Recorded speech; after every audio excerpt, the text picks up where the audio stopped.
Jean chapitre 6. Nous lirons seulement le verset 44 et le verset 45. Jean chapitre 6. Nous lirons les versets 44 au verset 45. Nous lisons dans les précieux noms de notre Seigneur Jésus-Christ. Nul ne peut venir à moi si le Père qui m'a envoyé ne l'attire. Et je le ressusciterai au dernier jour. Il est écrit dans les prophètes, ils seront tous enseignés de Dieu. Ainsi quiconque a entendu le Père et a reçu son enseignement vient à moi. Que le Seigneur bénisse sa parole. Nous allons lui rendre gloire pour cette occasion merveilleuse qu'il nous accorde encore aujourd'hui. Et nous ne croyons pas que c'est un hasard, mais parce que lui nous connaissait déjà. Voilà qu'il a dirigé encore nos pas, que nous puissions venir à lui. Quand nous venons ici, nous venons à lui. Nous ne venons pas à un homme, nous venons qu'à notre Seigneur Jésus-Christ.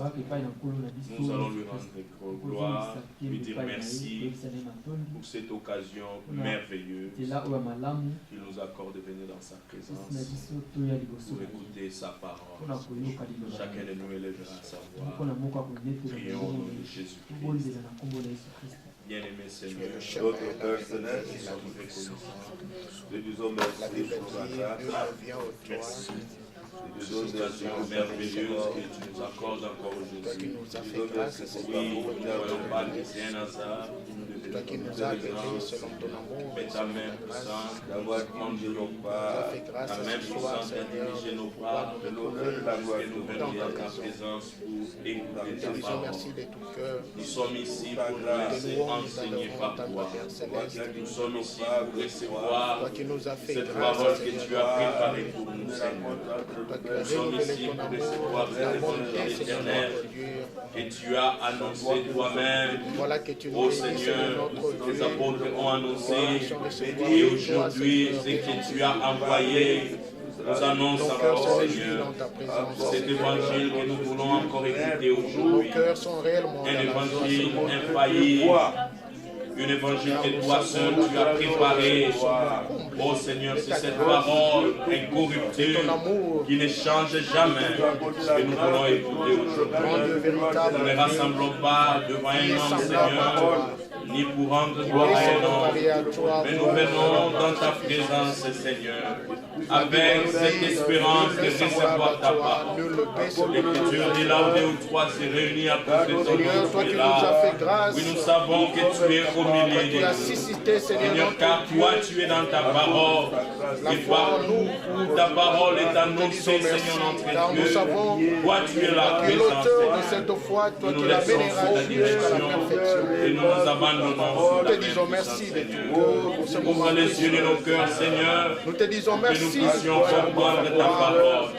Oui, nous voulons nous attacher à toi. Nous voulons venir à toi, Seigneur. Nous voulons demeurer en toi, Seigneur. Merci pour ta présence. C'est pourquoi encore aujourd'hui dans ta parole. Merci, Seigneur notre Dieu, pour ce temps merveilleux. Nous nous recommandons à toi. Enseigne-nous encore, Seigneur notre Dieu, te voir ce soir. Parle-nous, édifie-nous, sanctifie-nous au moyen de ta parole, Seigneur notre Dieu. Nous te louons, nous t'adorons. Car toi seul mérites la louange et l'adoration. Merci pour la force. Merci pour la bonne santé. Nous te disons merci d'être bien-aimé Seigneur, nous dans le nom de Jésus. sommes infiniment reconnaissants et disons merci pour cette occasion que tu nous donnes encore aujourd'hui. C'est toujours avec une joie dans nos cœurs que nous venons dans ta présence. Parce que nous nous attendons à toi, Seigneur. À ta parole, Seigneur. Cette parole qui est prête à tout. Cette parole qui nous prépare. Cette parole qui est l'eau qui nous lave. Cette parole qui nous rend purs. Cette parole qui nous sanctifie. Cette parole qui sauve. Cette parole qui baptise de l'esprit. Cette parole qui guérit. Cette parole qui console, qui soutient. Seigneur, nous venons avec un profond désir d'écouter cette parole qui sort tout droit de ta bouche. Nous nous laissons sous ta conduite, Seigneur. Parle-nous, Seigneur, notre Dieu. Donne-nous cette parole que tu as préparée pour tout un chacun de nous aujourd'hui. Tu as une parole que tu as préparée pour nous aujourd'hui. Rends-nous sensibles à la recevoir, Seigneur. Ouvre nos cœurs, Seigneur, que nous puissions croire cette parole. Nous avons besoin de toi. Seuls nous ne pouvons rien faire. Seuls nous ne pouvons avancer, Seigneur. C'est pourquoi nous avons besoin de ta lumière qui est ta parole. Que nous puissions marcher sur ton chemin en espérant que nous arriverons au but, Seigneur. Parle à tout un chacun de nous. Touche le cœur de tout un chacun. Utilise notre frère Félix que tu as mis à part pour parler de ta part, Seigneur. Nous voulons écouter ta voix au travers de ce qu'il dira. Parce que l'envoyé de Dieu ne dit que les paroles de Dieu. Nous ne voulons pas écouter un homme, Seigneur, car les paroles d'un homme ne nous feront rien. C'est ta parole que nous voulons écouter. Donne-nous ce pain, Seigneur. Nous avons besoin de manger. Donne-nous ta parole. Nous venons à toi parce que tu nous avais déjà choisi avant la fondation du monde. Accorde-nous cette foi, Seigneur, qui est ancrée dans ta parole. Au nom de Jésus-Christ. Nous avons ainsi prié. Amen. Amen. Que le Seigneur nous bénisse tous. Amen. Nous sommes encore dans la joie d'être dans sa présence pour l'écouter nous parler. Spécialement aujourd'hui, c'est le premier week-end de cette année. Mon cœur était dans la joie durant toute cette semaine. Quand j'ai pu rentrer en arrière et voir comment le Seigneur a commencé avec nous, c'était, je crois, le 24 avril 2010. Et notre frère est venu ici pour la première fois. Nous étions à la maison, nous sommes rassemblés et nous avons écouté la parole. Pourquoi je me suis souvenu de ça? J'ai lisé dans les Actes des Apôtres où j'ai pu trouver comment l'église de Corinthe a commencé. Paul était là et tout ce qu'il faisait, c'est de parler de la part de Dieu, annoncer la parole. Et là, le Seigneur a commencé son œuvre. Je me suis dit, ah, donc nous sommes dans la parole. Parce que tout ce que notre frère faisait, c'est d'annoncer la parole. Malgré que nous étions un tout petit nombre. Moi, maman Anne, les frères venaient d'arriver. Mais voilà que le Seigneur nous a fortifiés depuis 2010. Aujourd'hui, c'est presque 4 ans. Et de nos yeux, nous pouvons voir ce que le Seigneur fait. Nous-mêmes, nous pouvons réaliser, voir là où le Seigneur a commencé avec nous et comment il est en train de travailler. Et nous lui sommes infiniment reconnaissants pour cela. De quoi il s'agit? C'est de voir Dieu dans ce qu'il est en train de faire. Ce n'est pas un homme, mais Dieu est derrière cet homme pour commencer et achever son œuvre. On nous parle des envoyés, mais nous devons voir Dieu derrière ces envoyés. Parce que quand nous ratons cela, nous pouvons voir comme si c'était l'œuvre d'un homme. Peut-être certains chercheront à les détruire, mais en tant qu'enfants de Dieu, fils et filles de Dieu, nous devons voir Dieu derrière ce que l'homme est en train de faire. Nous sommes aujourd'hui reconnaissants à Dieu pour ce qu'il a accompli au milieu de nous. Le Seigneur disait à Paul, j'aimerais seulement lire cette petite écriture qui m'a beaucoup consolé avant que nous puissions écouter la parole. C'est dans Acte 18. Acte 18. Vous pouvez lire tout le chapitre, vous verrez le contexte. Mais nous lirons seulement le verset 10 et le verset 11.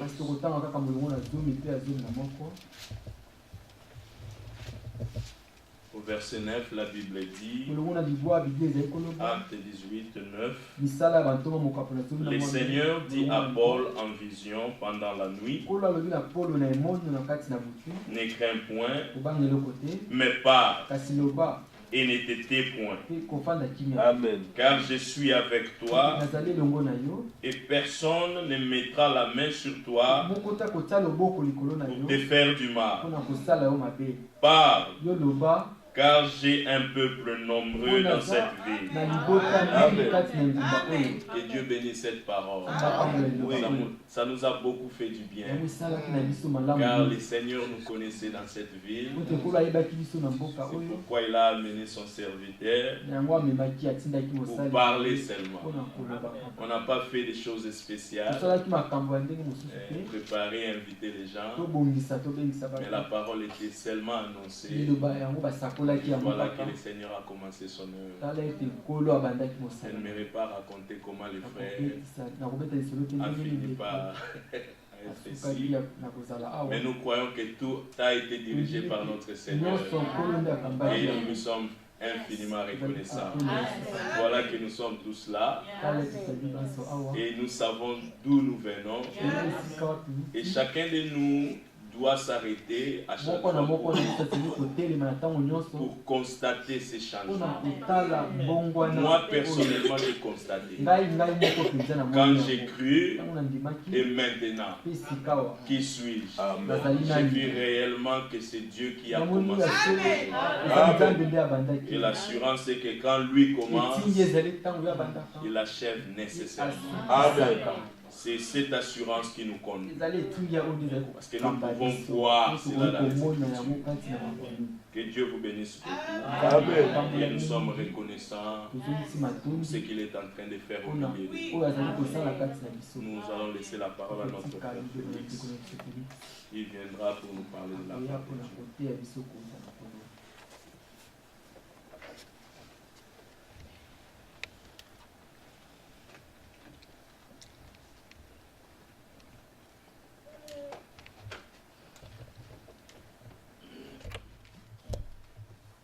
Que Dieu vous bénisse.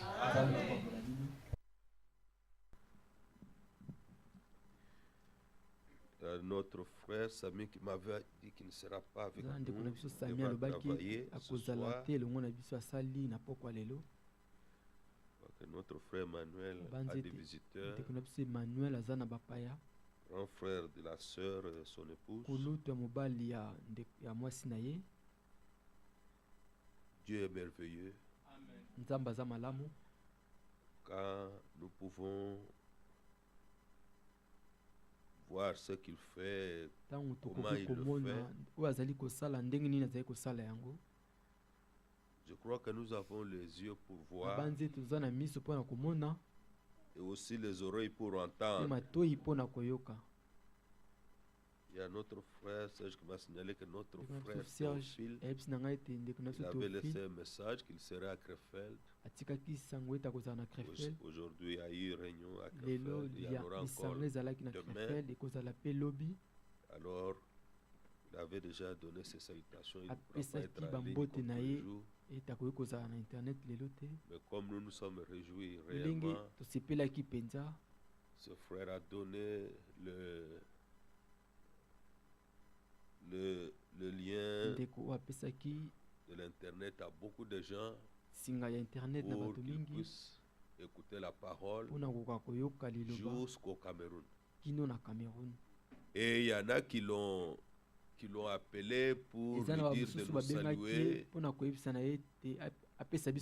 nous souhaiter de meilleurs vœux, que notre Dieu soit loué.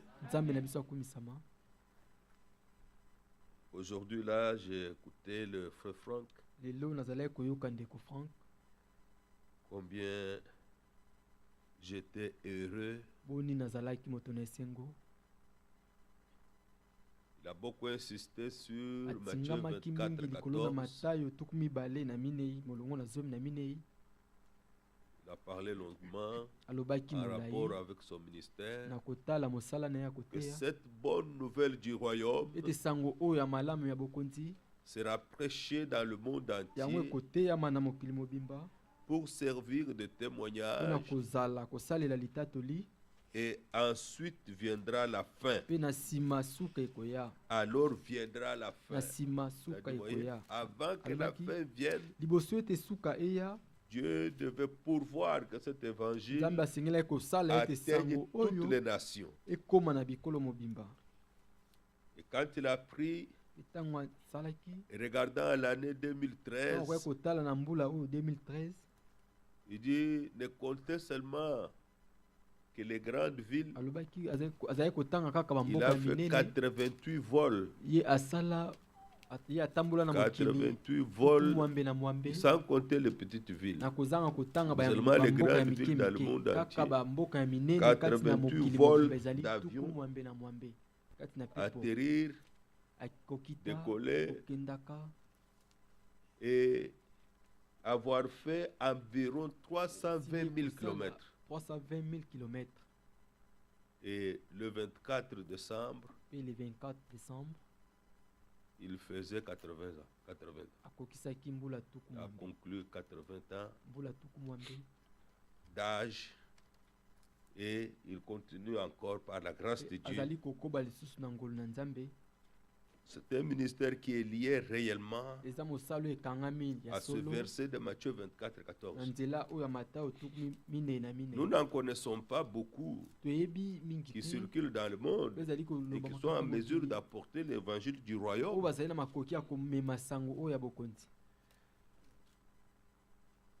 Qui est l'évangile de Dieu, dans lequel est contenu tout le conseil de Dieu,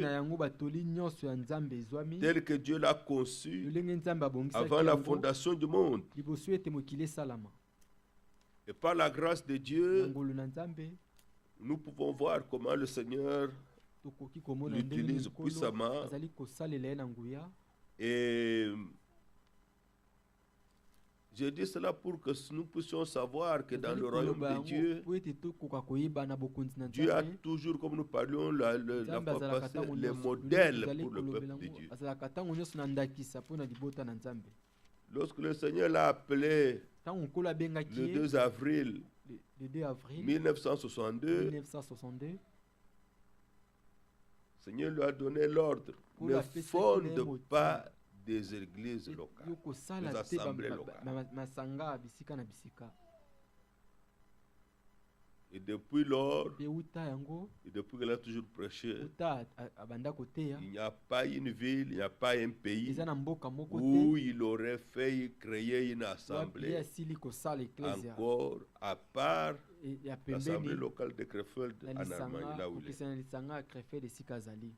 Et le Seigneur a donné aussi l'ordre: ne dites pas un recueil, ne dites pas, ne faites pas un recueil de cantiques Car c'est un signe de dénomination. Et si nous regardons aujourd'hui, chaque dénomination a sa propre regard, son propre regard de cantique.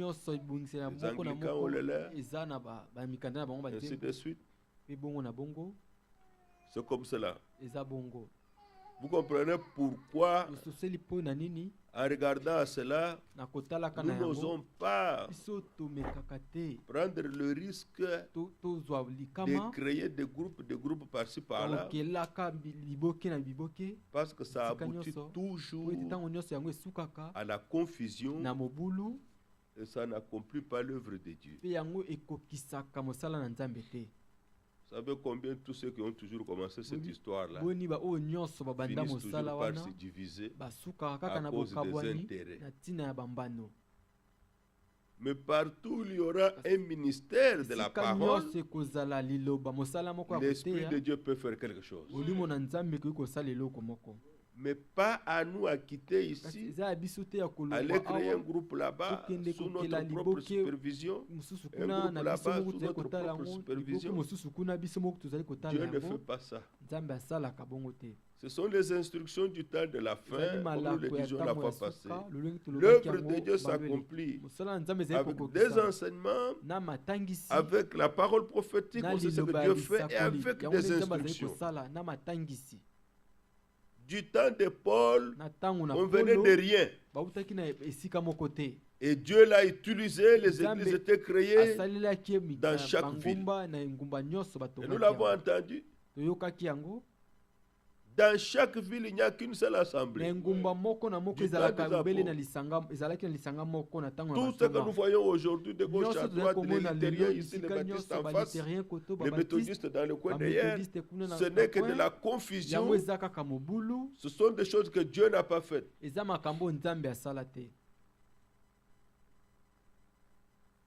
Quand je pensais, je méditais, je n'avais même pas écouté cette prédication. J'avais une préoccupation. Est-ce que les frères et sœurs ont compris qu'il y a un mensonge, un égarement qui a commencé depuis très longtemps, dans lequel les gens ne se rendent pas compte? C'est alors que quand quelqu'un est éclairé de cela, il pourra vraiment, par la grâce de Dieu, fuir loin de toutes ces voies des hommes. Toutes ces voies des hommes. Le passage que le frère nous a lu dans Actes des Apôtres, j'ai beaucoup prié avec ce passage. Beaucoup prié avec ce passage. Parce qu'après notre réunion de mercredi, j'ai vu un songe que je prêchais. La prédication était déjà passée. Mais j'ai fait un appel pour que les gens viennent et soient baptisés. Dans un premier coup de temps, ne venaient pas. Et puis après, j'étais surpris. Alors que nous nous approchions de l'endroit où il y avait de l'eau, beaucoup de jeunes gens sont venus. Au lieu qu'il y ait, moi je pensais peut-être une ou deux, trois personnes. C'était plus de 25 personnes. Dans le sens, j'étais très content. Qu'est-ce que Dieu a fait? J'étais très heureux. Alors ce passage m'est venu à l'esprit. Je me vois encore marchant dans la chambre priant. Et je me suis... Le peuple dont Dieu parle ici, Paul ne le connaissait pas. Paul ne le connaissait pas. Acte 18, verset 9. Le Seigneur dit à Paul en vision pendant la nuit: ne crains point, mais parle et ne te tais point. Ici se trouve la responsabilité. C'est simplement apporter la parole. Nous ne cherchons pas à convaincre quelqu'un par la gentillesse. Non. Cela ne veut pas dire que nous serons méchants. Non. Mais nous n'essayons pas à attirer quelqu'un par la gentillesse.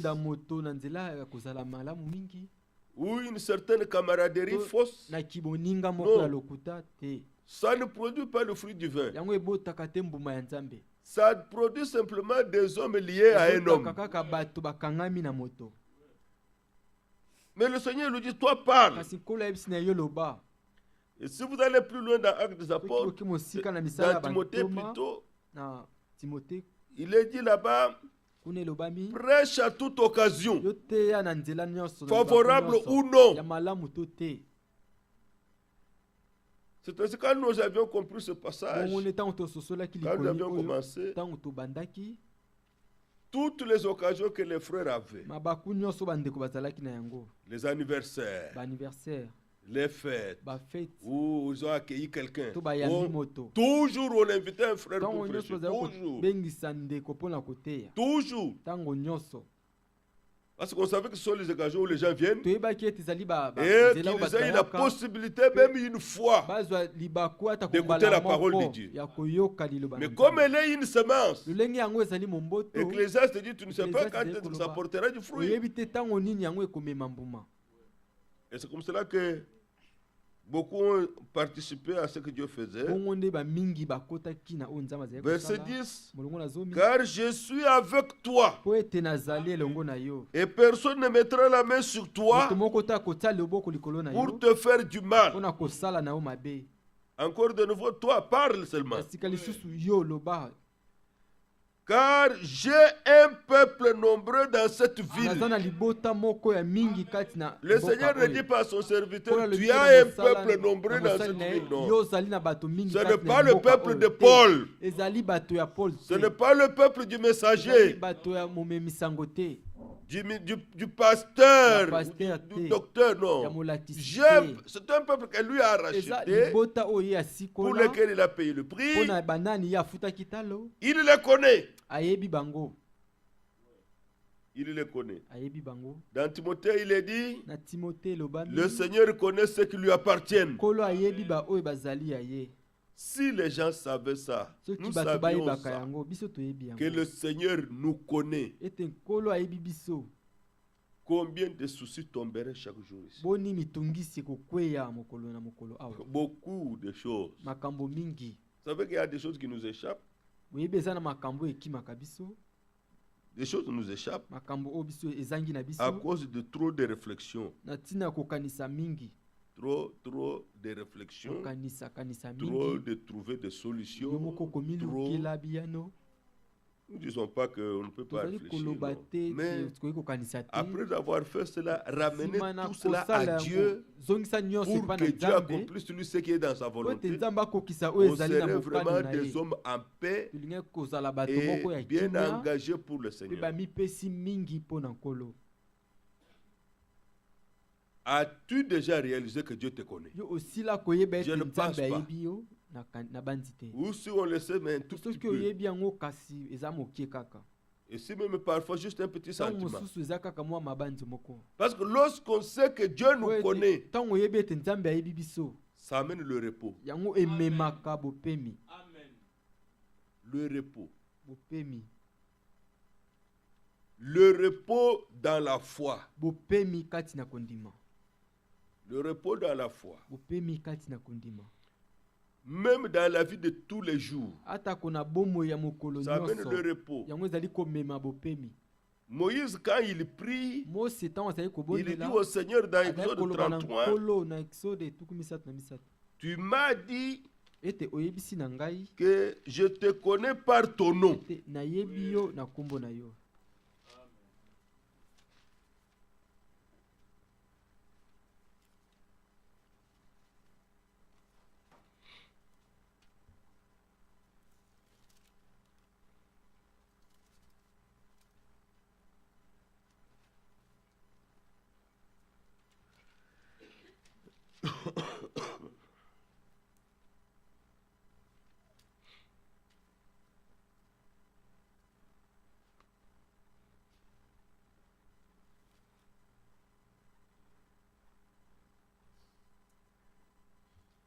Nous sommes dans Exode.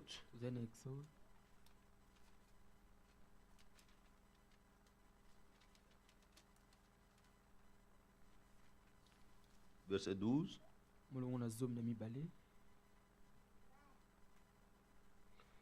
Moïse dit à l'Éternel, voici, tu me dis,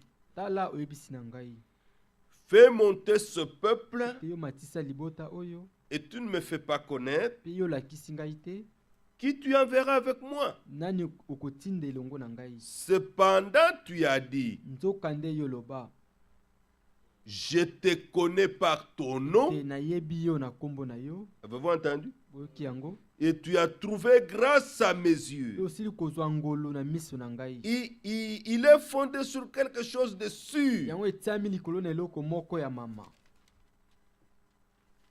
Il est établi sur quelque chose de certain.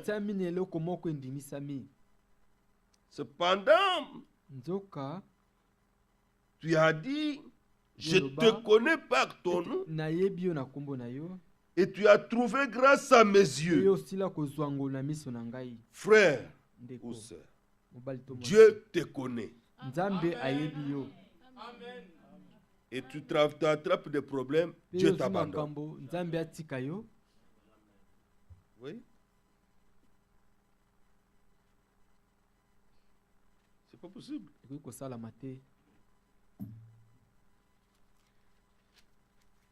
J'avais envie de prêcher un peu sur la foi parfaite. Que nous comprenions, lorsque nous lisons qu'il suscite la foi et amène la foi à la perfection. Quand vous causez avec les croyants, ils veulent vous faire croire qu'il a la foi parfaite. Alors que Dieu, lui, est en train de rendre sa foi parfaite.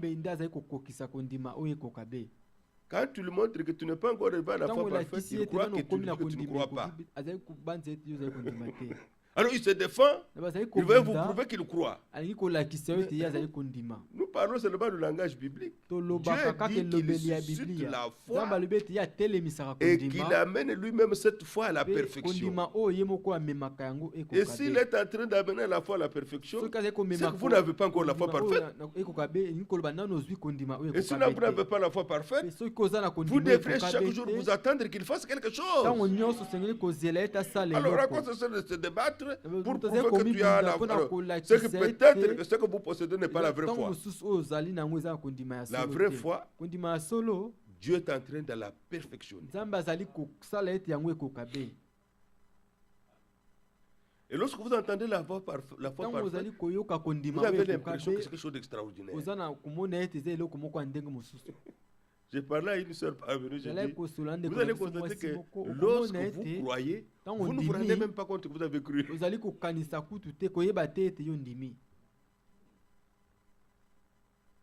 Si quelqu'un commence à marcher, j'ai la foi. Il ne l'a même plus.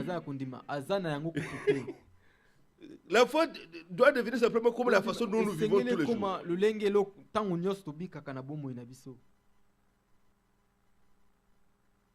Qu'est-ce que je voudrais dire par là? Vous allez simplement réaliser que votre cœur accepte la parole sans résistance.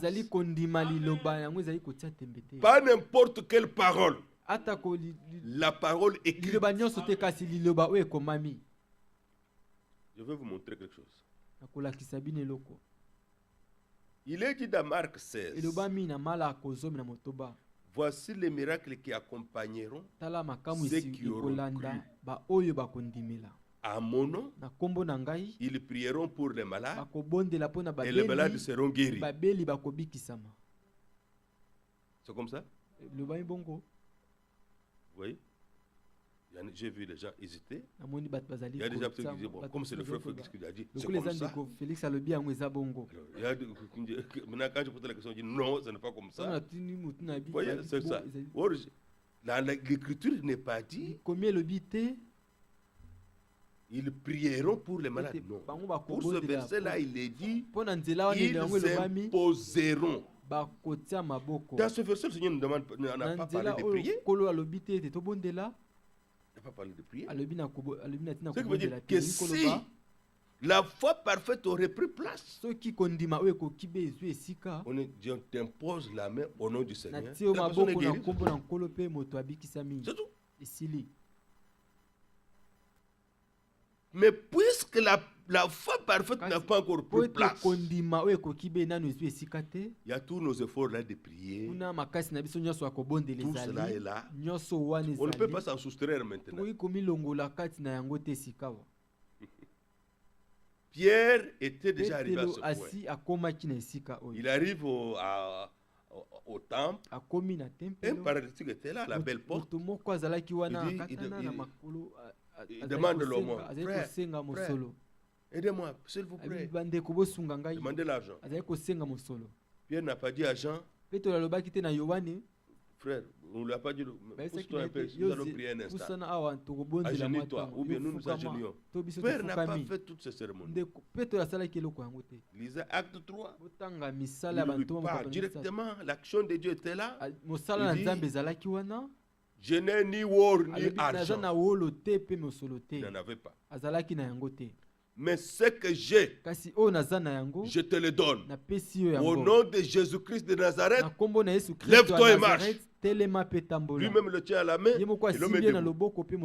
Il n'a pas prié. Il n'a pas fait de cérémonie. C'était fini. La réponse de Dieu était là.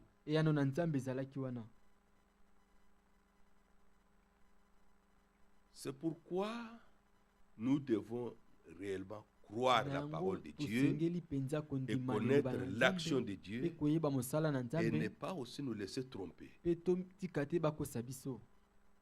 L'Écriture dit dans Ephésiens 4, afin que nous ne soyons pas des enfants flottants à tout vent de doctrine.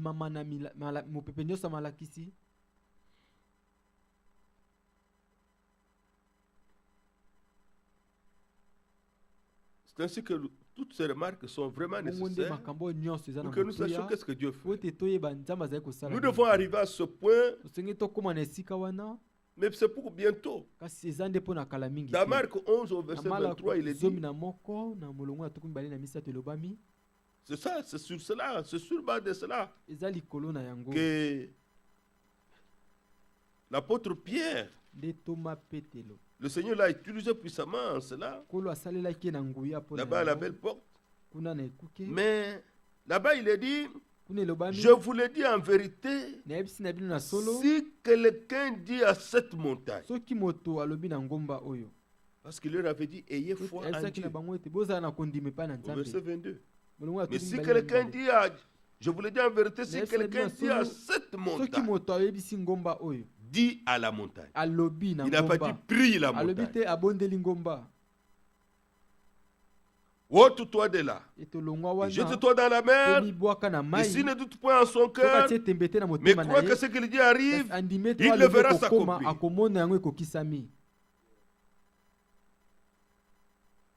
Sur ma tablette, quand j'entre sur YouTube, je trouve beaucoup de choses. Alors je suis tombé sur un prédicateur.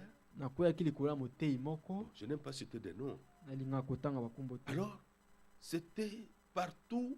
Je n'ai pas écouté une seule prédication dans ce service. Mais il n'y a que des services de guérison, de délivrance, beaucoup de choses. Mais ce qui m'a surpris, alors comment il chasse les démons? Il dit, Holy Ghost fire. Holy Ghost fire. Alors moi je dis, bon. Feu de l'esprit ou Saint-Esprit.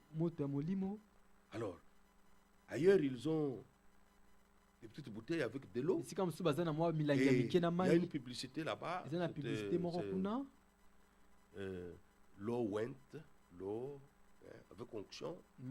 Alors, quand quelqu'un est possédé là, on dit, fire! Alors, on lui jette de l'eau, la personne tombe, se tourne par terre.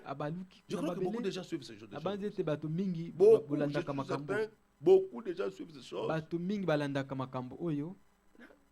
J'ai suivi une vidéo, j'ai suivi une deuxième, un troisième. Je commençais à être inquiet. Vraiment inquiet, j'ai dit, mais je n'ai pas vu ça dans l'écriture. Je n'ai pas vu ça dans l'écriture. L'écriture dit, à mon nom. À mon nom. Cette affaire est tellement sérieuse. Quand cela, il a des femmes africaines, des femmes de l'Asie, d'Indonésie, partout. Alors, les bouteilles d'eau là se vendent. Et je suis certain que beaucoup de suiveurs de miracles sont derrière toutes ces choses. Ça, ce n'est pas quelque chose d'hier, ça se passe maintenant. Ça se passe maintenant. Non, frère. C'est pas vrai. Dieu agit vraiment seulement selon sa parole.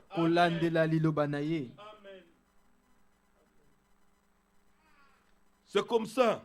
Alors, Proverbe 28, plutôt 29, Proverbe 29,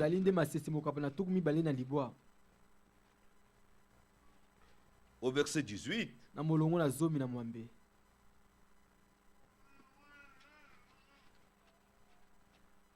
Proverbe 29, verset 18. Quand il n'y a pas de révélation, le peuple est sans frein. Heureux s'il observe la loi.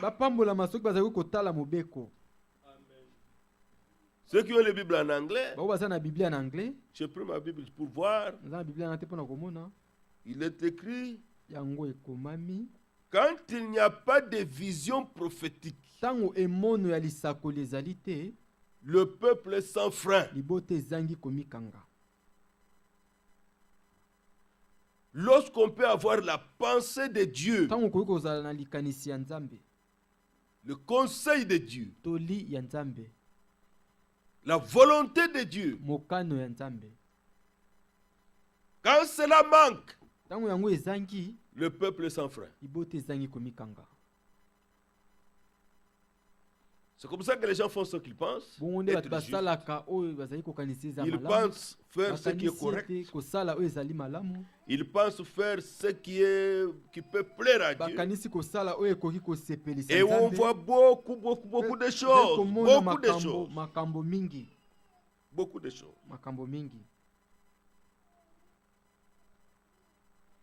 Tout simplement parce que les gens n'ont pas accès au conseil de Dieu comme nous l'avons vu. Ils n'ont pas accès à la volonté parfaite de Dieu. Alors, dans le temps de confusion, chacun fait ce qu'il pense être juste. Mais néanmoins, c'est toujours à côté.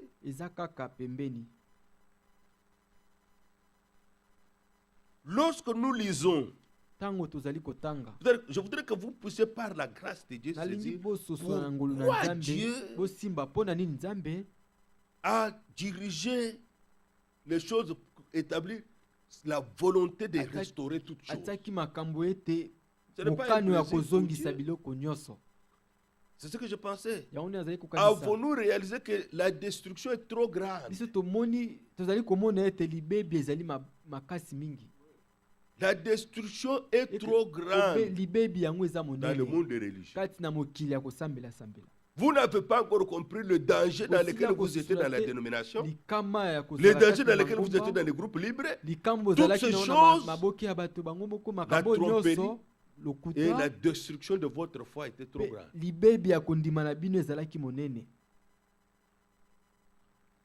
En toute humilité, je peux même dire, il y a même certains conducteurs connus.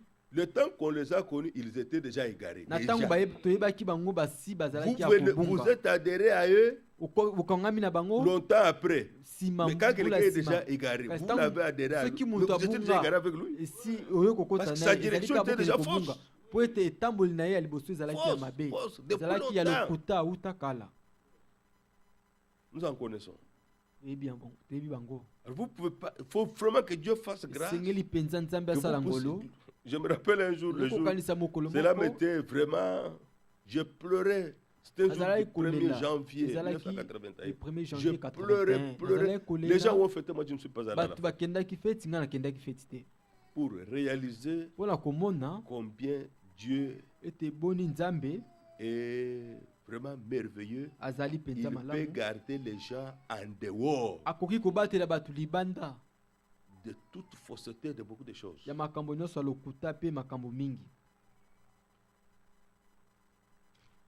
Pourquoi Dieu peut-il, pour un temps comme celui-ci, les choses ont scientifiquement évolué, dans la santé évolué, tout est évolué. Mais arrivé au point spirituel, il dit, nous rentrons au commencement.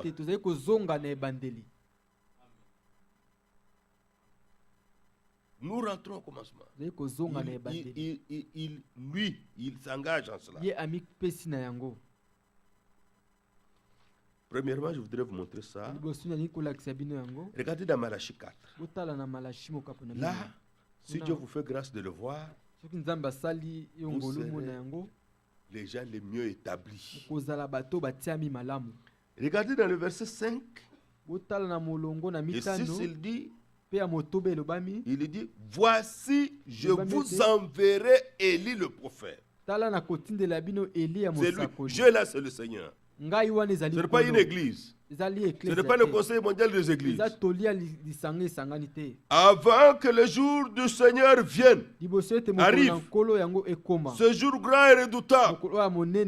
Verset 6. Il ramènera le cœur de père à leurs enfants et le cœur des enfants à leur père, de peur que je ne vienne frapper le pays d'interdit. Si vous lisez seulement ces deux versets et que vous ne vous arrêtez qu'ici, vous allez conclure que celui qui ramène le cœur, c'est Élie le prophète. Alors, il faut prêcher Élie le prophète. Oui.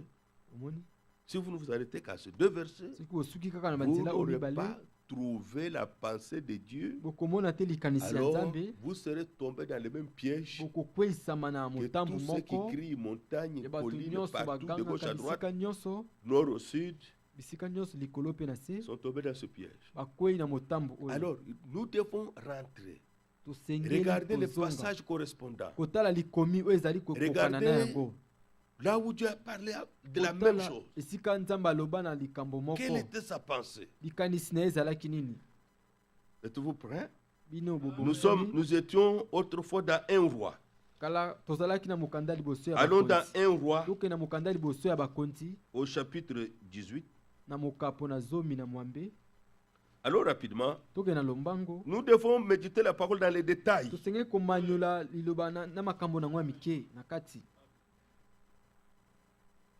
Dans 1 roi 18, verset 36 au verset 37, nous lisons.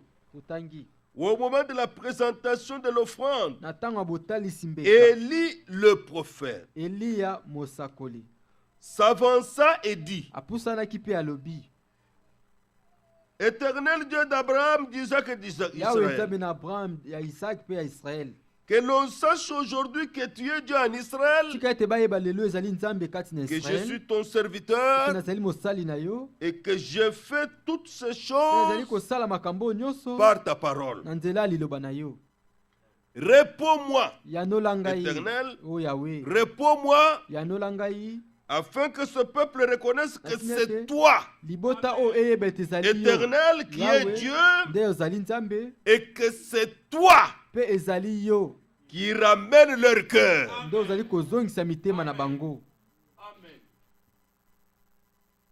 Avez-vous entendu? C'est toi qui ramène leur cœur. Ce n'était pas lui. Lui a exécuté la mission par la parole du Seigneur qui lui était donnée. Mais que le peuple reconnaisse que c'est toi qui es Dieu et que c'est toi qui ramène leur cœur. Allons dans Joël.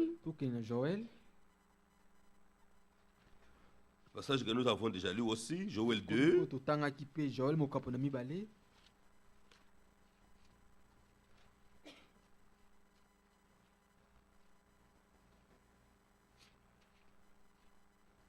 au verset 25.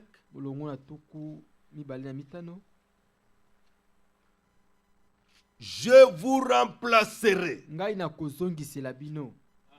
Ou je restaurerai. Je vous remplacerai les années qu'ont dévoré la sauterelle, le gelec, le asile et le gazam. Ma grande armée que j'avais envoyée contre vous. L'ennemi est venu, a détruit la communion. L'ennemi est venu, il a détruit la doctrine. L'ennemi est venu, il a détruit la vie. Et enfin, il est venu, il a détruit l'amour fraternel. L'église est restée une histoire vide, une organisation humaine. Mais lui dit, je vous remplace. Ce n'est pas le prophète qui remplace. C'est Dieu qui remplace. Ésaïe 52, au verset 8.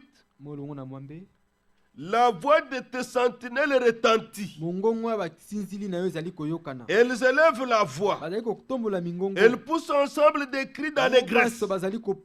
Car de leurs propres yeux, elles voient que l'Éternel ramène Sion.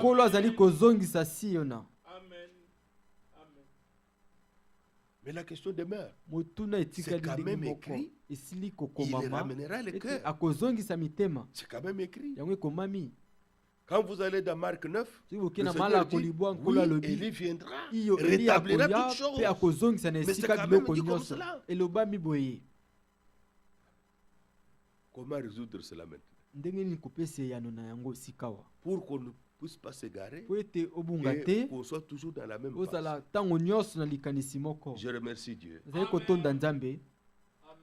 Lorsque Dieu dit il, Dieu ne voit pas l'homme. Dieu voit le ministère qu'il a mis dans l'homme.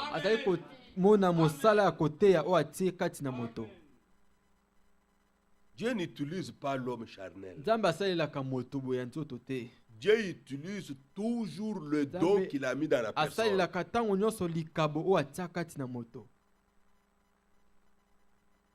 C'est pourquoi nous avons lu qu'au temps du soir, Élie, on ajoute le prophète. Élie le prophète. Ah. Là, il s'agit du ministère.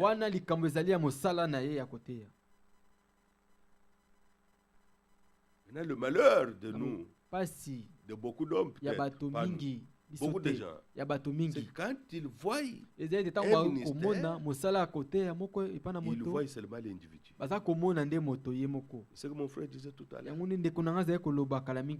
C'est pas que j'avais cette pensée. C'est-à-dire,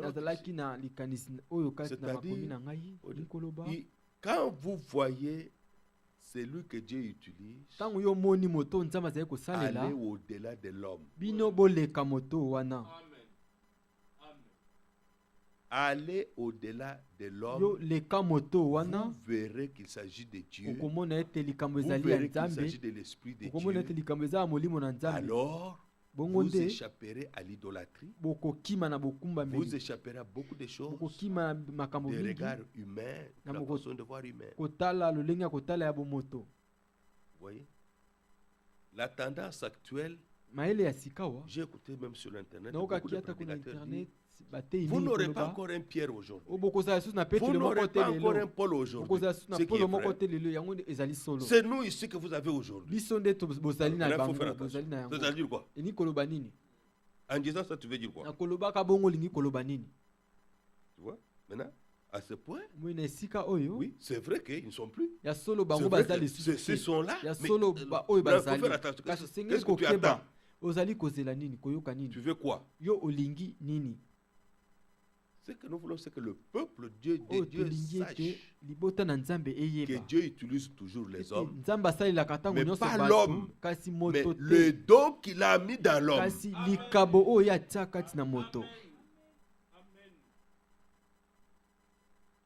C'est le Seigneur par son esprit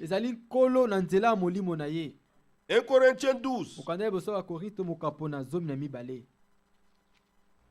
Alors là, vous allez comprendre pourquoi il viendra, il rétablira toutes choses.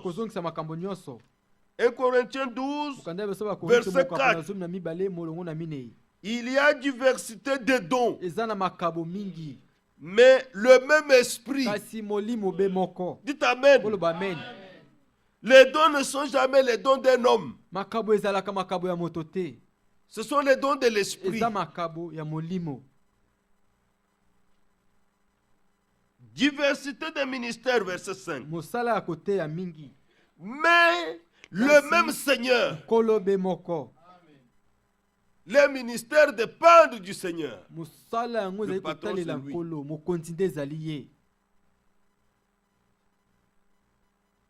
C'est lui. Verset 6. Diversité d'opérations. Mais le même Dieu qui fait quoi? Qui opère tout en tous. Verset 7. Or, à chacun, on ne dit pas la manifestation de son intelligence, de sa bonne façon de parler. Non. Or, à chacun, la manifestation de l'esprit est donnée pour l'utilité commune.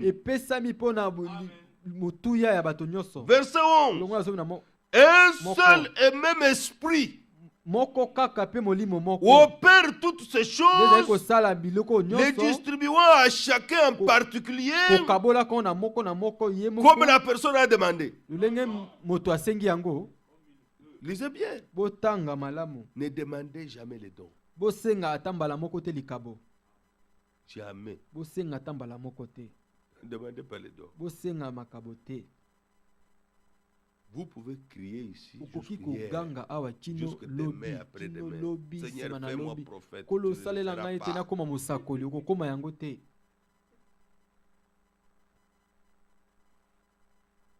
Et si tu continues,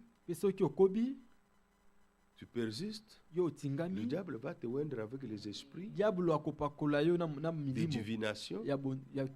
Ça paraîtra comme un prophète. Ça sera faux.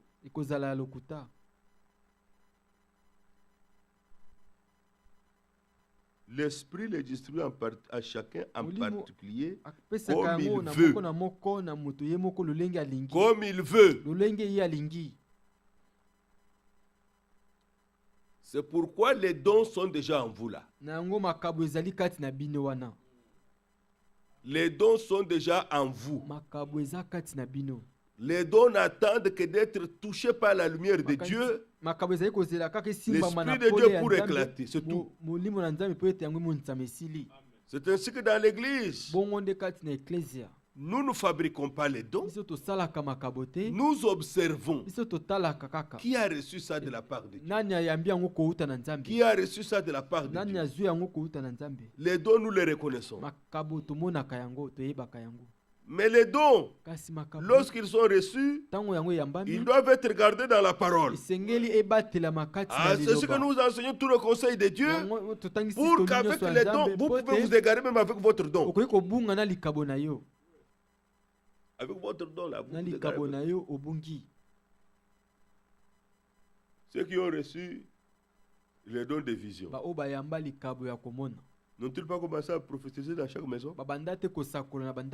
On l'invite en particulier, il prie avec la famille, il donne ses visions, on lui donne une enveloppe, il met dans la poche, il sort. Le lendemain, il est dans une autre famille. Vous dites, frère, on ne fait pas ça, frère. Moi, Dieu m'a appelé frère. Les frères ne veulent pas mon ministère. Il s'est égaré. Les esprits arrogants ne viennent pas de Dieu. Lorsque vous voyez quelqu'un, on le corrige, il refuse. C'est trop tard, oubliez. Oubliez, ça ne vient pas de Dieu. Ça ne vient pas de Dieu. Quiconque est réellement inspiré de Dieu, il est prêt à accepter la correction. Un grand signe Un grand signe, un grand signe. Et quiconque refuse de la correction, attendez, vous verrez, il n'ira pas loin. Il est dit dans Timothée, tous ceux qui rejettent la vérité, ils ne feront pas de grands progrès. 2 Timothée, chapitre 3.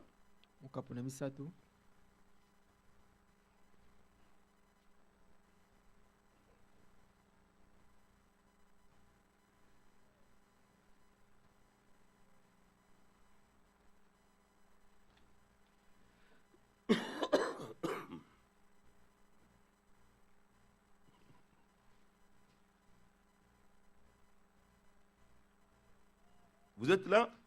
2 Timothée 3, verset 8.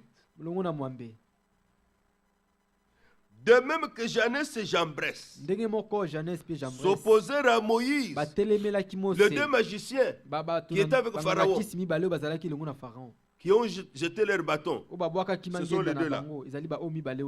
Janès et Jambres. De même, ces hommes s'opposent à la vérité. Or, c'est selon la vérité que vous les reprenez, que vous corrigez. Ils s'opposent à la vérité, étant corrompus d'entendement. Ils n'écoutent plus. L'entendement est corrompu. Un mauvais signe. Vous pouvez continuer à avoir des amitiés avec une telle personne. Vous êtes mis à risque vous-même. Il est corrompu d'entendement. L'Écriture dit réprouvé, ça veut dire il a chuté dans la foi. En ce qui concerne la foi,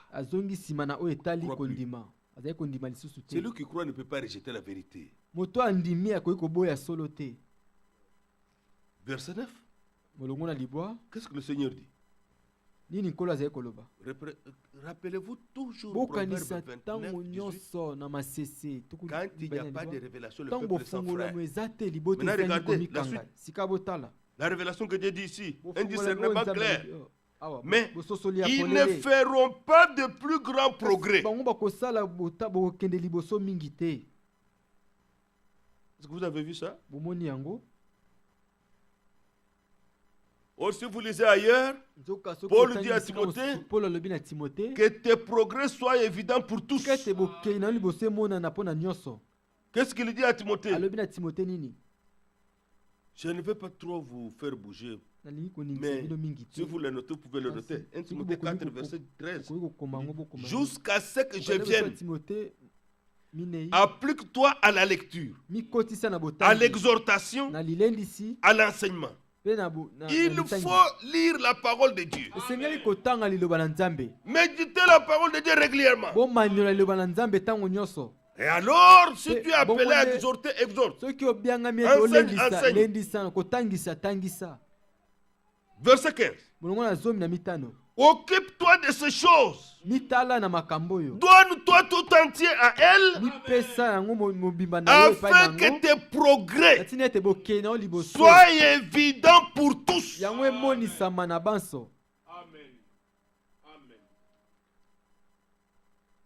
Est-ce que vous avez entendu? Les progrès ne sont pas évidents pour le pasteur, son camarade ou son ami. Non, les progrès doivent devenir évidents pour tous. De telle sorte que les frères diront,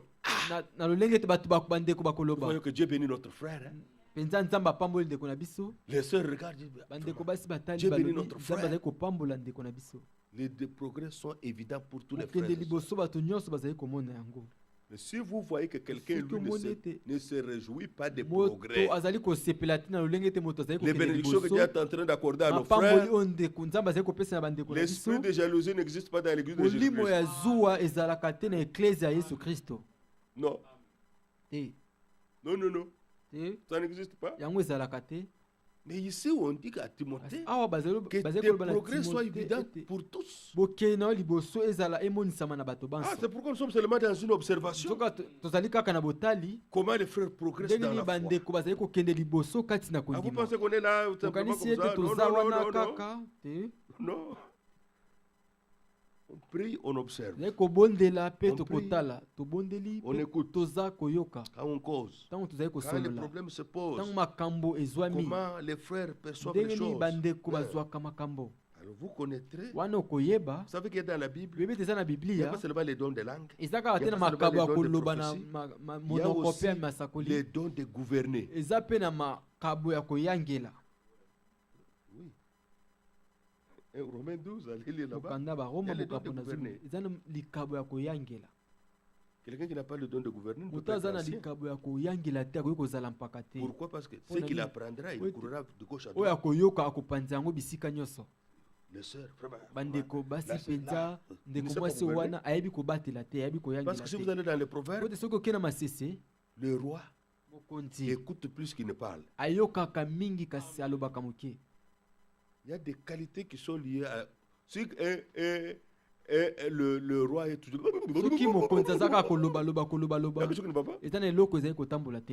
Mais le roi écoute. Ces choses viennent de tous côtés. Mais parfois il ne parle pas. Parfois il ne dit rien. Ça fait partie des qualités pour diriger. Il y a les dons de gouverner. Lorsque Dieu établit quelqu'un comme ancien, comme pasteur, ce don est à lui. Parce qu'il devra diriger les gens. Il devra conseiller les gens. Et si les gens savaient cela, ils sauraient comment prendre les décisions. Parce que Dieu les a bénis avec un don pareil. 1 Corinthiens 12 dit ça.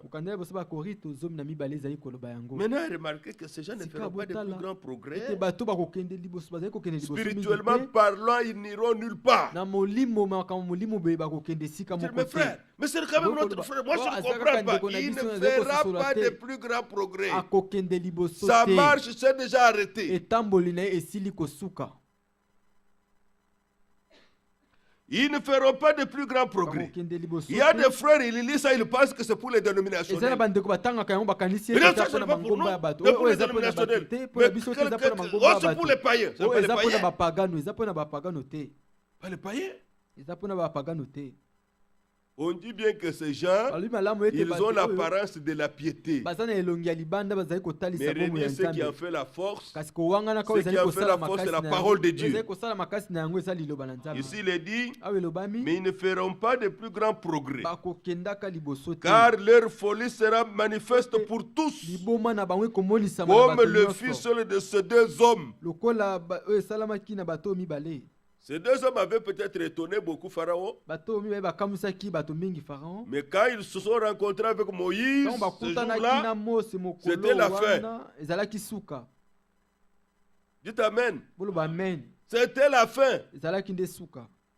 Ils ont mis leurs petits bâtons par terre. Les bâtons sont devenus des serpents, comme les serpents de Moïse. Comment s'en sortir? Maintenant, si vous lisez l'histoire bien dans Exode, vous verrez que Moïse n'a pas tremblé. Moïse a commencé à courir de gauche à droite, prier, Seigneur, sauve-moi maintenant, tu m'as envoyé dans un piège. Je suis venu ici maintenant. Moi, j'ai mis le bâton par terre. Il est devenu serpent. Tu m'avais montré ça avant. Mais maintenant, tu ne m'avais pas dit que je rencontrerai des imitateurs et qui feront aussi les serpents. Maintenant, comment je vais m'en sortir? Non. Moïse était un homme de foi. Il avait la foi. Il savait que Dieu, c'est lui qui contrôlait la situation. Le serpent de Moïse a avalé les deux serpents. Et quand Moïse a pris, c'était devenu un bateau. Les gars n'avaient plus rien. C'était fini. Leurs bateaux de magie ont disparu. Dans la pluie de l'arrière-saison. Bientôt. Tous les petites choses qui étonnent les gens dehors ici, ça sera fini. N'avons-nous pas lu dans Actes des Apôtres, chapitre 8, qu'il y avait un magicien qui étonnait les gens dans la ville? Même le chef était aussi étonné. Mais quand il a vu ce que Dieu faisait par Philippe, et ensuite, comment le Saint-Esprit, la même puissance de Dieu, les gens la recevaient par la foi. L'agneau frère, prenez un peu d'argent, je voudrais avoir ça. Il a renié ce qu'il possédait. Il voulait avoir ce que cela. Aussi, quand il commencera à imposer les mains aux gens, il pousse aussi recevoir le Saint-Esprit. Il croyait que c'était la même chose. C'était pas la même chose. Ça venait de Dieu.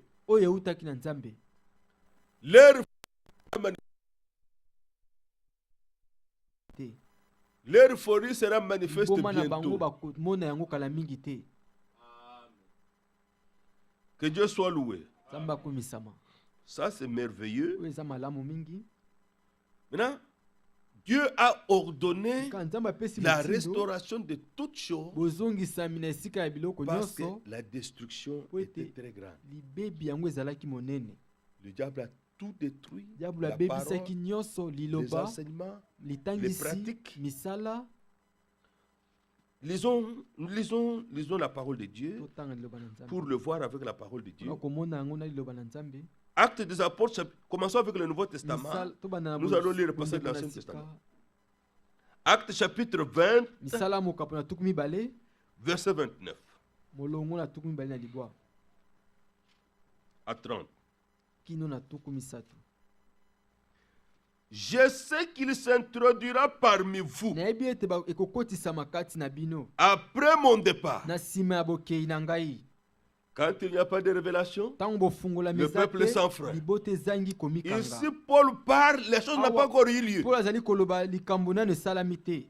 Ça, c'est ce qu'il a reçu par révélation. Je sais qu'il s'introduira parmi vous après mon départ des loups cruels qui n'épargneront pas le troupeau et qu'il s'élèvera du milieu de vous des hommes qui enseigneront des choses pernicieuses pour entraîner des disciples après eux. Paul annonce qu'une autre orientation viendrait parmi vous. Qu'il s'introduira parmi vous. Alors, qu'est-ce que cela veut dire? Lorsque nous venons maintenant au Seigneur, nous nous dépouillons des choses de Babylone. Dites Amen. Tout ce qui n'est pas de la parole de Dieu. Et nous apprenons aussi à ne pas injecter dans ce que Dieu fait nos propres idées. Tu ne penses pas qu'on peut faire ça? Tu ne penses pas qu'on peut faire ça? Dieu a un plan. Dieu n'a pas de tâtonnement. Dieu ne tâtonne pas. Ici, Paul dit, il y aura des gens qui vont se lever, qui enseigneront des choses pernicieuses pour entraîner les disciples après eux. Mais maintenant, de même que derrière la vérité se trouve le Saint-Esprit, parce qu'il est parlé l'Esprit de vérité. Derrière les choses pernicieuses, les mauvais enseignements, les interprétations, c'est Dieu Satan lui-même. Dites Amen. Satan lui-même tient derrière chaque fausse inspiration. Très important. 1 Jean chapitre 2. Ça, Paul le dit au commencement de l'Église. Et nous sommes à la fin. Maintenant à la fin. Est-ce que les gens comme ça ne se sont-ils pas introduits dans l'église? Est-ce qu'aujourd'hui n'y a-t-il pas de sectes pernicieuses? 1 Jean chapitre 2, verset 18 à 19. Petits enfants, c'est la dernière heure. Et comme vous avez appris qu'un antéchrist vient, il y a maintenant plusieurs antéchrists. Par là, nous connaissons que c'est la dernière heure. Amen. Un grand signe. Qui est antéchrist? C'est celui qui est contre la parole. Il y a une histoire qui circule sur Internet. Je suis installé d'aller plus loin. J'ai trouvé sur d'autres sites. Mais je ne connais pas la date. Ça serait passé. Je ne suis pas en mesure de le dire parce que je n'ai pas vu ça. Mais ça circule. J'ai vu que d'autres sites ont repris ça aussi. Que le pape aurait dit que l'enfer n'existe pas. Et que Adam et Ève n'ont jamais existé. Dieu est tellement amour qu'il ne peut pas mettre les gens dans un endroit comme ça. Vous vous rendez compte? Quelqu'un qui est impunément comme ça, il peut détruire la parole de Dieu. Mais pour moi, ce n'est pas la première fois. J'ai entendu ça, moi, assis dans la paroisse internationale protestante de Kinshasa, la plus grande, majestueuse, connue de tous. Un pasteur le Grand, il a dit Adam et Ève n'ont pas existé. Il a vendu même des livres après. Il dit que c'était une façon simplement d'illustrer la création.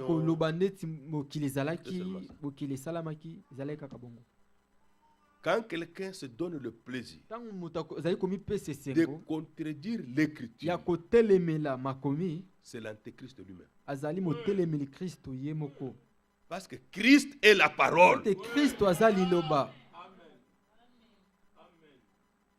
Verset 19.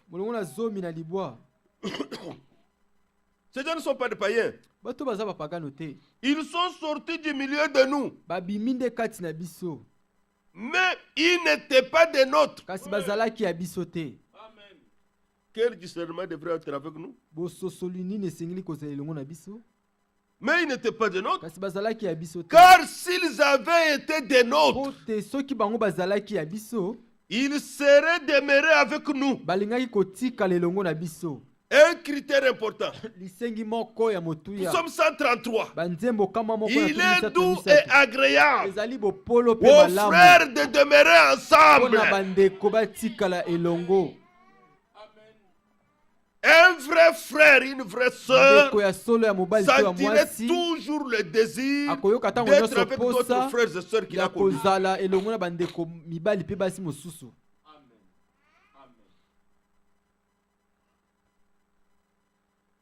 Toujours un grand signe. Mais quand vous allez dans le psaume 133, il est dit comme l'huile qui descend sur la tête d'Aaron et coule sur ses vêtements. Quelqu'un lit comme ça, il passe. Il dit non, mais c'est très important. Aaron, c'est l'Ancien Testament. C'est l'ancienne sacrificature. Aujourd'hui, nous ne sommes pas dans la sacrificature sacerdoce d'Aaron. Nous sommes dans le sacerdoce de Melchisedec. Jésus-Christ est notre souverain sacrificateur. Maintenant, l'huile qui quitte de la tête, c'est lui la tête de l'église. La même huile descend sur nous, sur tous les membres du corps. Le même esprit qui était sur Jésus, il doit venir dans tous les membres. Et l'esprit nous tient ensemble pour former un corps. L'écriture de gloire dit, c'est comme la rosée de l'hermon qui descend. C'est là que Dieu envoie la bénédiction et la vie pour l'éternité. Frère, ne brisez jamais la communion. La chose pour laquelle Christ est mort. Allez dans Jean 11. L'écriture déclare. Le souverain sacrificateur avait dit, il ne faut pas que tout le monde, les Romains viennent nous détruire. Acceptons qu'un seul homme meurt pour César viendrait ici nous détruire. Quels sont les moments? Livrons-le. L'Écriture ajoute, il ne dit pas cela de lui-même. Mais étant souverain sacrificateur cette année-là, il prophétisa qu'un seul homme meurt pour tous, afin de rassembler en un seul corps les enfants de Dieu dispersés. J'aime cela. Nous étions dispersés. Dans un Pierre, nous étions tous des brebis errantes. Chacun suivait sa propre voie. Mais maintenant, nous sommes rentrés au berger, au gardien de nos âmes, c'est Jésus-Christ. Et si cela est arrivé, tu auras toujours le désir de t'avoir tes frères.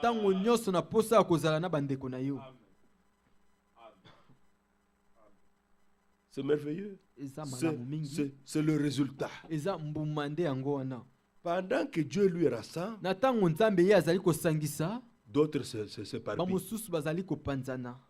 Nous ne parlons pas d'habiter dans une même maison, mais au moins le souci de la parole de Dieu. Bientôt, ça sera fini, frère. Ça sera fini. Bientôt, ça sera fini. Les gens, nous ne ressentons pas combien le retour du Seigneur est trop proche. Bientôt, ça sera fini. Bientôt, ça sera fini. Mais ici, dans 1 Jean chapitre 2, verset 19, deuxième partie, il serait demeuré avec nous. Mais cela est arrivé afin qu'il soit manifeste que tous ne sont pas des nôtres. Vous vous rappelez lorsque nous avons vu que l'évangile, le royaume de Dieu comme le filet. Un filet. C'est de ça qu'on parle ici. À un moment donné, vous ne saurez pas le retenir. Pourquoi? Parce que les choses parfois peuvent vous réjouissez là. C'est l'eau pour vous. C'est le pain de vie. Chez lui, c'est du feu.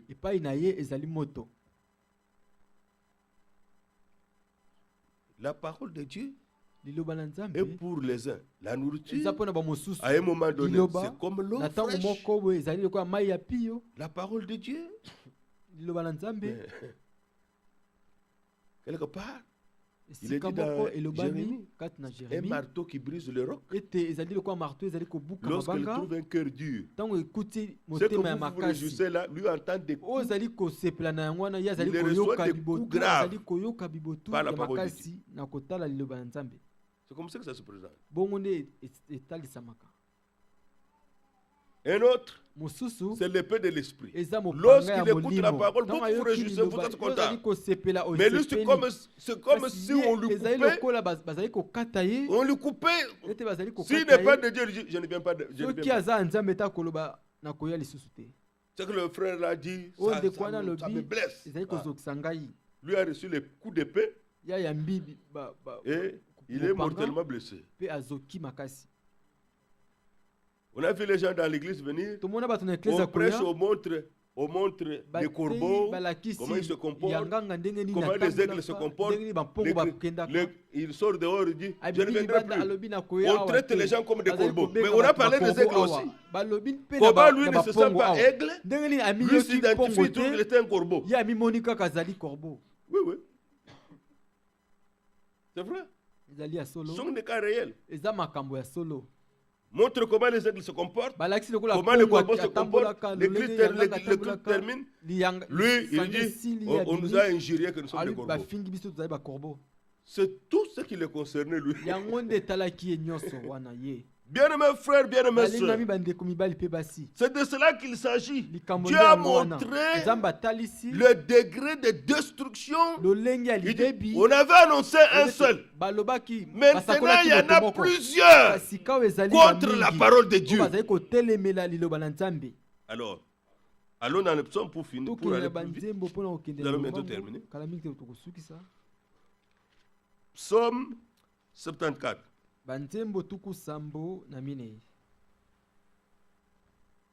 Versets 3 à 4. Ou bien lisons à partir du verset 2.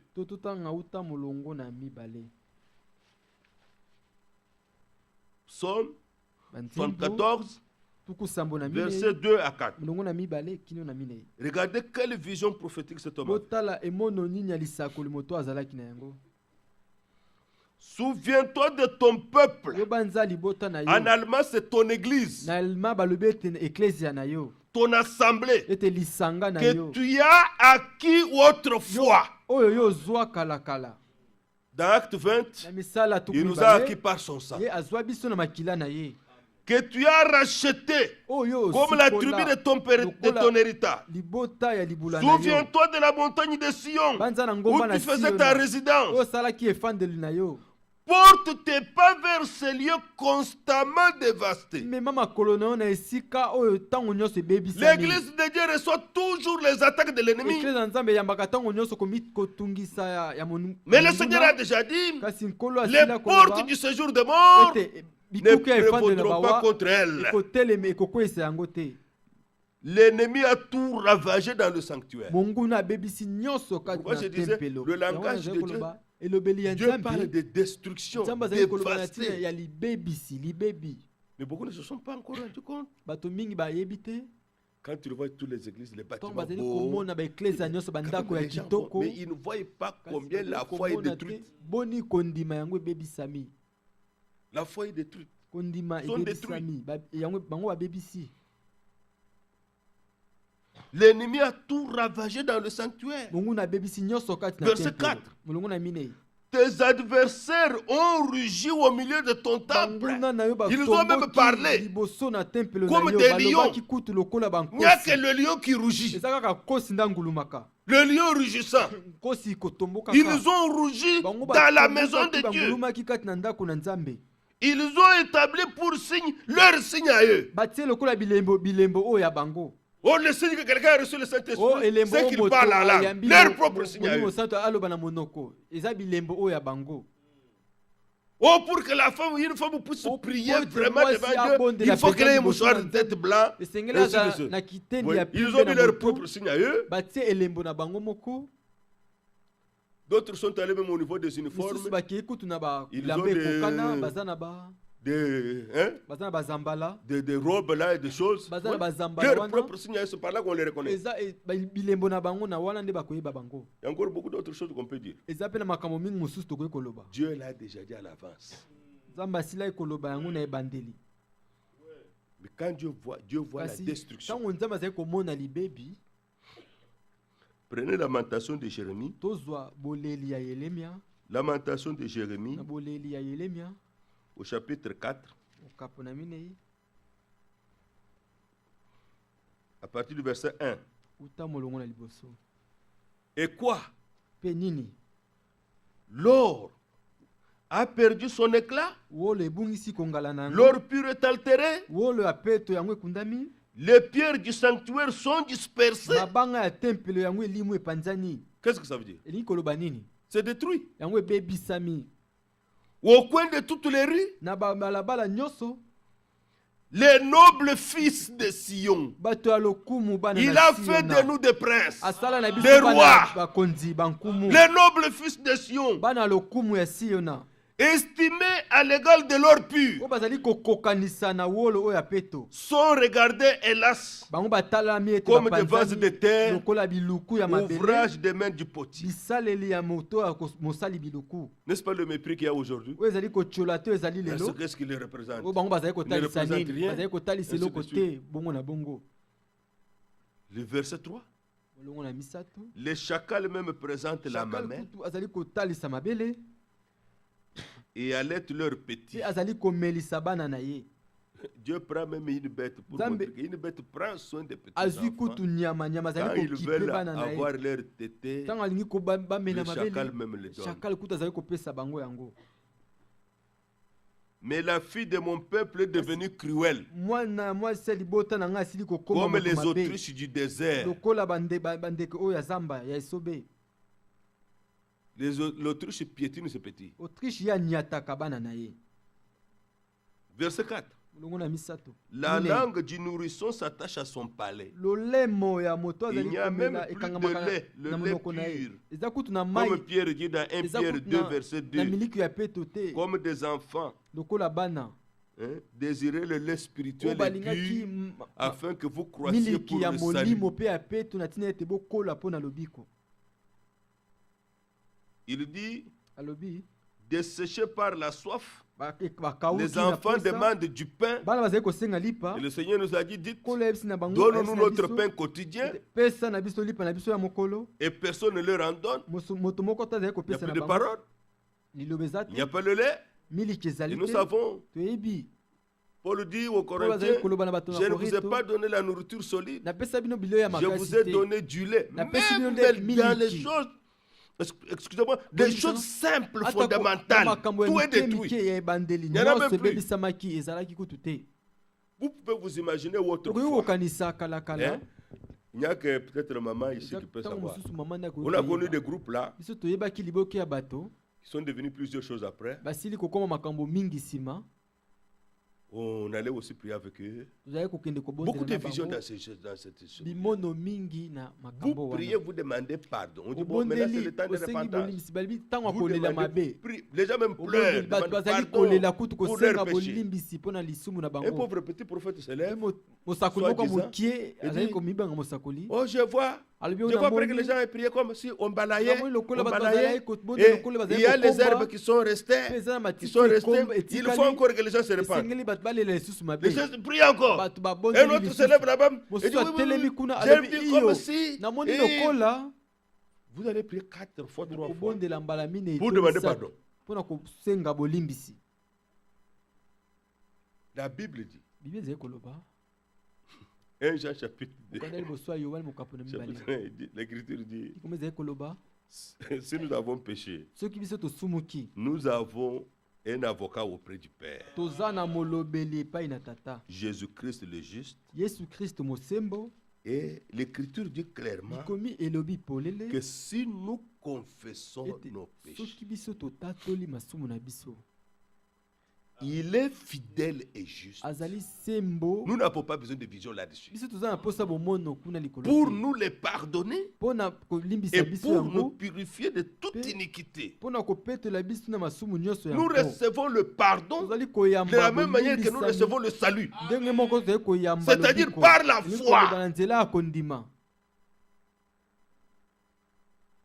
1 Jean chapitre 1, verset 9. Si nous confessons nos péchés, et l'Écriture nous montre comment nous devons confesser. Dans Proverbe, il dit, celui qui cache ses transgressions ne prospère point. Mais celui qui les avoue et les délaisse obtient miséricorde. Là, il n'y a que Dieu qui voit. Frère, on peut vous faire prier comme ça. Une heure.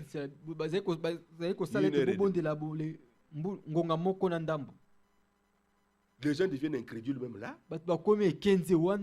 Le pardon doit vous être assuré par une vision. C'est pas possible. C'est pas possible. C'est pas possible.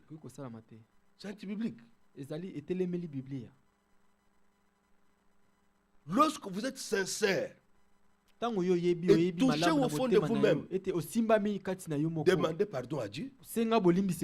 Et Dieu, soyez certain que Dieu vous a pardonné. Et la vérité après, c'est que vous avez la paix avec Dieu. Oui.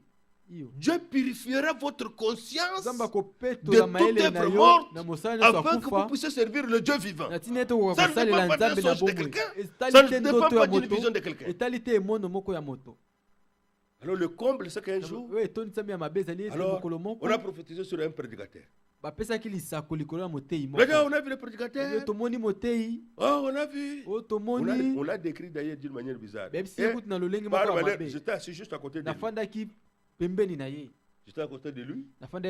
Et il parlait maintenant à son collègue, à son ami. Il dit, petit, moi, je dis, qu'est-ce que c'est? Cet endroit, il n'y a pas Dieu. J'ai dit, quoi? Tu vois comment il joue avec moi? S'amuse avec moi. Hein? S'amuse avec moi. Il a méprisé. À une autre réunion, ça c'est une réunion de prédicateurs. Maintenant, on prophétisait. Un autre était couché par terre avec la jambe sur l'autre, sur lui-même. Et Dieu parlait. J'ai dit aux frères, je ne viendrai plus. Ces gens sont sans respect devant la parole de Dieu, devant la présence de Dieu. Je n'irai plus là-bas. C'était fini. Je crois que parmi les frères, j'ai été le premier à couper court. Aujourd'hui,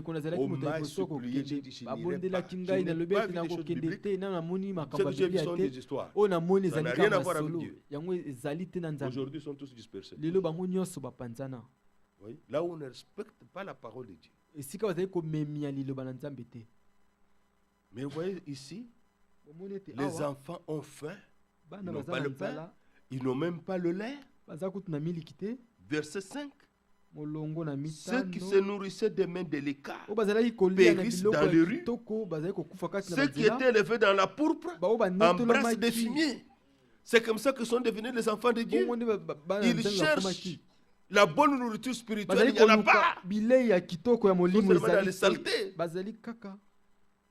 Il n'y a que les fous que vous trouvez dans les trash pour aller manger. Bien-aimés frères, alors Dieu était obligé de pouvoir dire ce qu'il peut faire. Psaume 102, tout ça a été décrit dans la parole de Dieu. Verset 14. Nous avons déjà lu ce passage, mais regardez, liez cela avec le plan.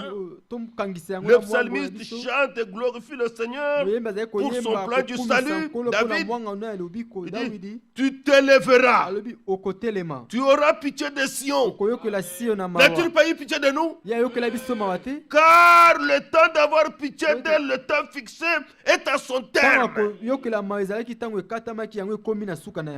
Alors les nations craindront ton nom, le nom de l'Éternel, et tous les rois de la terre ta gloire.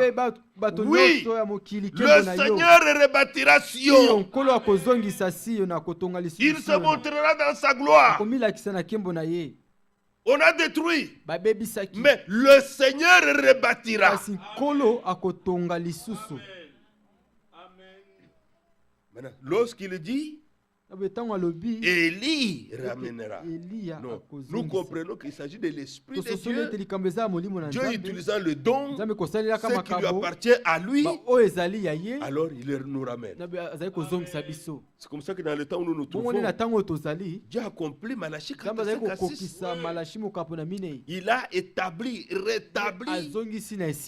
Regardez Paul, quand vous prenez l'exemple de Paul, la grâce de Dieu, c'est que la même colonne de feu. Vous connaissez le temps de Moïse. Moïse, la colonne de feu venait. Dieu lui parlait au travers de la colonne de feu. La nuée. On lui a donné la loi. Les deux tables de la loi. Lorsque vous allez dans Exode 25, il dit, tu me feras le propitiatoire. Et tu mettras deux chérubins. Mais c'est là que je viendrai à toi et que je te donnerai des instructions pour mon peuple d'Israël. Lorsqu'on a construit le tabernacle ou le temple, la partie du dehors s'appelait le parvis. La première partie s'appelait, la deuxième partie s'appelait le sanctuaire. Et la dernière partie s'appelait le Saint des Saints. Dans le Saint des Saints, il n'y avait pas une lampe. C'est dans le sanctuaire qu'on mettait le chandelier. Dans le chandelier, on mettait de l'huile. Et on allumait, on entretenait ce feu. Mais dans le lieu très saint, il n'y avait pas de lumière. Quand Moïse entrait, c'est la lumière surnaturelle qui venait. La colonne de feu, le Seigneur, dans la lumière surnaturelle. Alors il lui parlait. La lumière qui était là-bas n'était pas entretenue par un homme. Non. Ce n'était pas entretenu par quelqu'un. C'est pourquoi il faut arriver dans la vie spirituelle à une stabilité.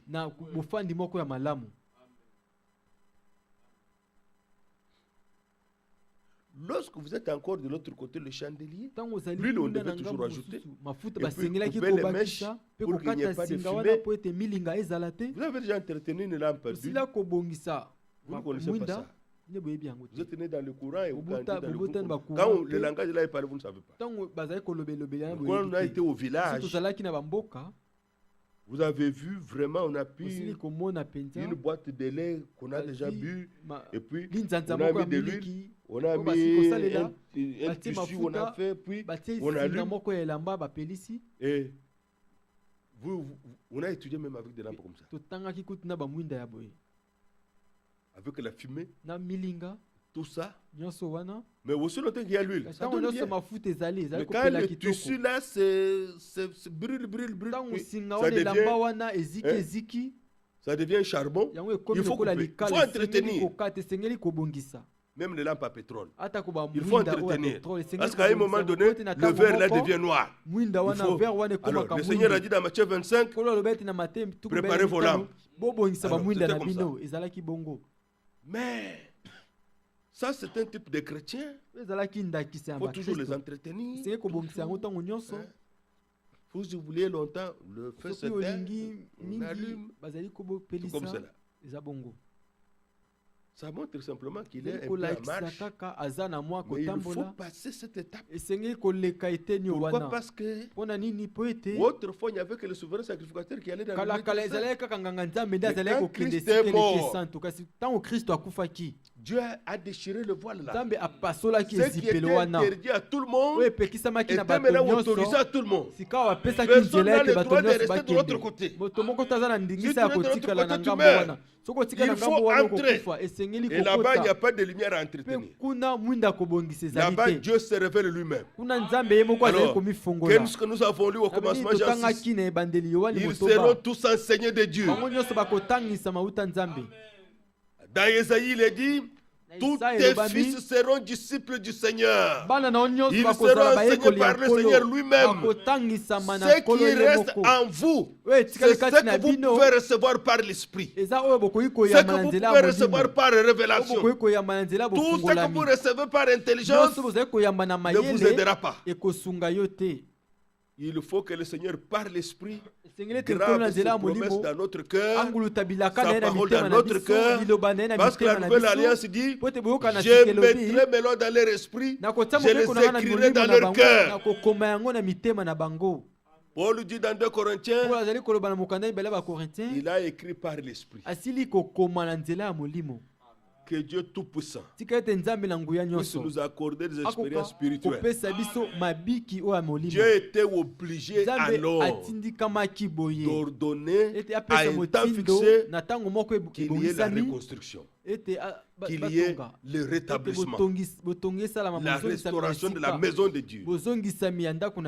Croyez que ça aura lieu avant le retour du Seigneur. Avant le retour du Seigneur, le diable a utilisé une terrible arme, l'interprétation. Par l'interprétation de la parole, il y a eu beaucoup de fausses doctrines. Et au travers de cela, il y a eu des fausses inspirations qui ont donné des fausses orientations. Et au travers de fausses orientations, beaucoup de directions. C'est ce que vous voyez toutes ces églises différentes les unes des autres, chacune faisant ce qu'elle veut à cause des interprétations. Et finalement, les interprétations, comme ça ramène au Satan, vous voyez des fausses pratiques dans l'Église. Tout cela anti-biblique. tout cela antichrist. Dieu a eu pitié de nous. Lorsque nous parlons d'Élie le prophète, il ne s'agit pas de l'homme. L'homme pouvait être un Chinois, il pouvait être un Congolais, il pouvait être un Vietnamien, il pouvait être un blanc ou un noir. Ça importe peu. Ce qui importe pour Dieu, ce n'est pas l'homme. Je crois que beaucoup de frères ont compris qu'ils ne peuvent plus être choqués lorsqu'on cite le nom de frère Branham. Il ne s'agit pas de l'homme. Dieu utilise le don qu'il a donné. C'est Dieu qui appelle, c'est Dieu qui envoie. Et comme si vous lisez dans les dons et les dons et les ministères, Dieu donne à qui il veut. Et quelque part maintenant, ça nous met dans la crainte. Quand les gens s'opposent à ce que Dieu fait, il manque de respect. Il manque de respect. Et pourtant, Dieu l'a fait pour notre bien. Dieu l'a fait pour notre bien. La destruction était trop grande. Était trop grande. Que Dieu vous bénisse. Continuerons demain, Dieu voulant. Arrêtons à cause du temps. Mais Dieu est en train de nous diriger dans la foi parfaite. Il perfectionne notre foi. Une foi qui ne se repose que sur sa parole. La foi ne se repose que sur ce que Dieu a dit. Sur l'écriture. Enseignez-leur à observer ce que je prescris.